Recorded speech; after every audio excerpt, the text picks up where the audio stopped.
So as we mentioned previously, password cracking is one of the more common methods to circumvent access control lists and bypassing them by simply stealing the username and password information. So, as we mentioned, usernames and passwords are the most common access methods, and they are that for a couple of reasons. First of all, they're easy to remember. When you get hired on with a company, it's standard issue, you get a username, and it's usually some variation of your own name so that it is in fact easy to remember.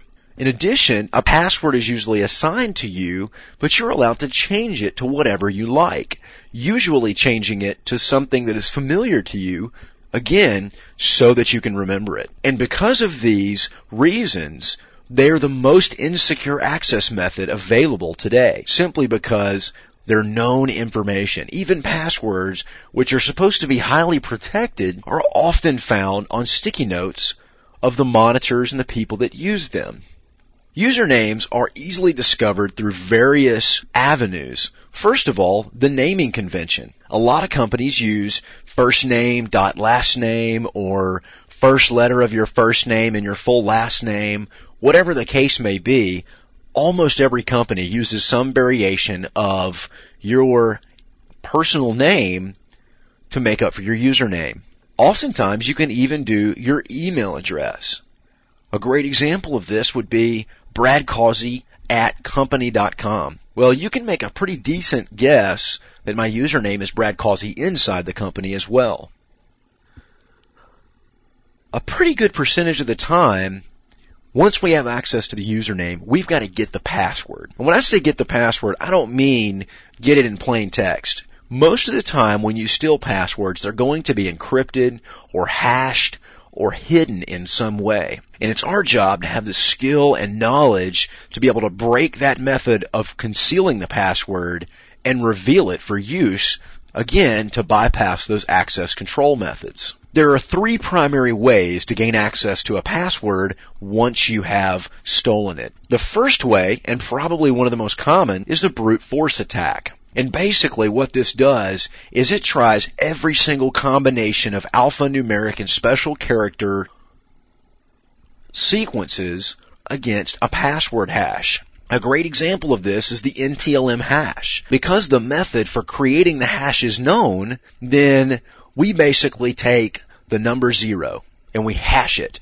If my hash matches your hash, then I know I've got the right password. If 0 doesn't work, I try the number 1. And I keep going up all the way to 9, and then I jump to A. And I go all the way to Z, and then I jump to asterisk. And go all the way through semicolon, and then I jump back into 2 digits. So now it's 00, and 01, and 02. And we go through that entire process until we reach the link and eventually break the password. Now, what this means is that every password ever, under any circumstances, can and will be broken with brute force attacks. The difference between a high security password and a low security password is how long that brute force attack takes. A great example, the password that I'm currently using a computer with dual processors, it would take someone 17 million years to crack my password. And I know that because I actually plug it into a brute force calculator. So, someone with a plain text password, such as Sam, it would take about 5 seconds. So you can see a pretty big difference between 5 seconds and several million years. A dictionary attack is significantly faster, but often less effective than a brute force attack. And here's why. Dictionary attacks rely on a word or phrase-based dictionary. What that means is I'm going to take that pre-known hash, your user account, maybe Sam, for example, and your password could be Bob.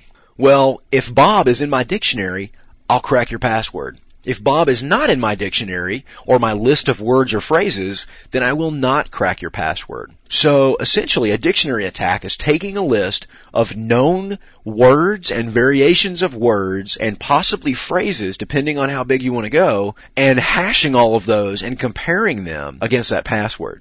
A hybrid attack is a combination of different tools, often combining the effectiveness of brute force and dictionary attacks and often using other attack mechanisms.